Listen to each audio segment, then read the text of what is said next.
అలాంటి ఒక రైతు కుటుంబం నుంచి వచ్చిన నాకు ఒక పేరు ఇచ్చినటువంటి ప్రేక్షకులు ఎప్పుడు కూడా నాకు దేవుళ్ళతో సమానం. చాలా మంది రకరకాలుగా మాట్లాడుకుంటున్నారు. స్టార్ మా వాళ్ళు శివాజీని వెనకాల పెట్టారు, అక్కడ పెట్టారు, ఇక్కడ పెట్టారు, వేరే వాళ్ళని ముందుకు తీసుకొచ్చారు. ఇవన్నీ నేను ఒప్పుకోను. ఎందుకంటే వాళ్ళు ఒక పద్ధతి ప్రకారం ఒక ఫార్మెట్లో వెళ్తారు. దాని ప్రకారం ఈరోజు ఓటింగ్ జరిగింది.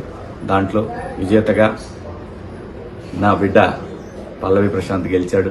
వాడు గెలవాలనుకున్నాను. ఎందుకంటే ప్రజలు ప్రతిసారి ప్రభుత్వాల చేతులు ఓడిపోతుంటాయి.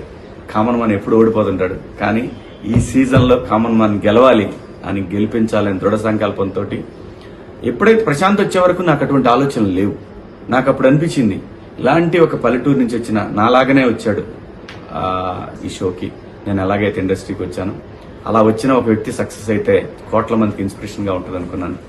అది భగవంతుడు నా మనసులోని కోరికను ప్రశాంత్ రూపంలో తీర్చాడు. ప్రశాంతే కాదు, యావర్ లాంటి ఎటువంటి బ్యాక్గ్రౌండ్ లేని మనుషులు ఇక్కడ నాతో పాటు కంటెస్టెంట్లుగా రావటం, వాళ్ళకి నాకు మా హృదయాలు కలవటం, ఇదంతా కూడా దైవేచ్ఛ. అంతేగాని ఒక గ్రూప్ లాగా ఆడాలనే ఆలోచన గాని, లేదంటే మన ఆటలో ఇంకొకళ్ళు ఇన్వాల్వ్మెంట్ ఉండాలనేది పరమ బూతు. అది మూల సూత్రానికి, బిగ్ బాస్ షో మూల సూత్రానికి అది విరుద్ధం. దాన్ని బలంగా నమ్మి అంతఃకరణ శుద్ధితో నేను పనిచేశాను ఈ బిగ్ బాస్ షోలో. నేనేంటో, నా క్యారెక్టర్ ఏంటనేది ప్రజలు చూడాలనుకున్నాను. అది చూశారు. కోట్ల మంది అభిమానులుగా వాళ్ళ గుండెల్లో నన్ను పెట్టుకున్నందుకు ప్రతి ఒక్కళ్ళకి కూడా పేరు పేరున హృదయపూర్వక నమస్కారాలు తెలియజేసుకుంటూ, నా జీవితంలో నేను నమ్మేది ఒకటే, మనం మనలాగా ఉంటే ప్రేక్షకులు ఎప్పుడు ఆదరిస్తారు. మనం నటిస్తే ఆ రోజు వాళ్ళ హృదయాల్లో నుంచి పక్క దోసేస్తారనేది నేను ఎప్పుడు నమ్మే సిద్ధాంతం. అలాగే నా కోసం అహర్నిశలు పనిచేసినటువంటి అభిమానులందరికీ కూడా మీకు చేతులెత్తి నమస్కరిస్తూ మీకు పాదాభివందనాలు తెలియజేసుకుంటున్నాను. బిగ్ బాస్ సీజన్ 7 జర్నీ నా లైఫ్లో ఒక మధురానుభూతి. ఈ పాఠశాలలోకి లైఫ్లో ఒక్కసారి అడ్మిషన్ దొరికింది ఏ మనిషికైనా. సో అలాంటి అవకాశం నాకు ఇచ్చిన స్టార్ మాకి, ఎండమోల్కి నేను సదా రుణపడి ఉంటాను. ఇక్కడ బిగ్ బాస్ ఆట అనగానే ప్రతి వాళ్ళు కూడా అక్కడికి వెళ్ళి గొడవలు చేయాలి, స్ట్రాటజీలు ప్లే చేయాలి, దాని తర్వాత అవసరమైతే కొట్టుకునే స్థాయి దాకా వెళ్ళాలి అనేటటువంటి ఒక దురభిప్రాయంలో ఉన్న వాళ్ళందరికీ కూడా కాదు. ఇది నిజంగా ఒక పాఠశాల. దీంట్లో డిసిప్లిన్ చాలా అవసరం. ఇది మనకి లైఫ్ పాఠాలు నేర్పుతుంది అనేది చెప్పాలనుకున్నాను. ఈ షో ద్వారా అందరికీ చెప్పాను. ఆ అవకాశం నాకు స్టార్ మా ఇచ్చింది. ఈ షోలో ముఖ్యంగా నాకు మొదటి సినిమా అవకాశం ఇచ్చినటువంటి నాగార్జున బాబు గారు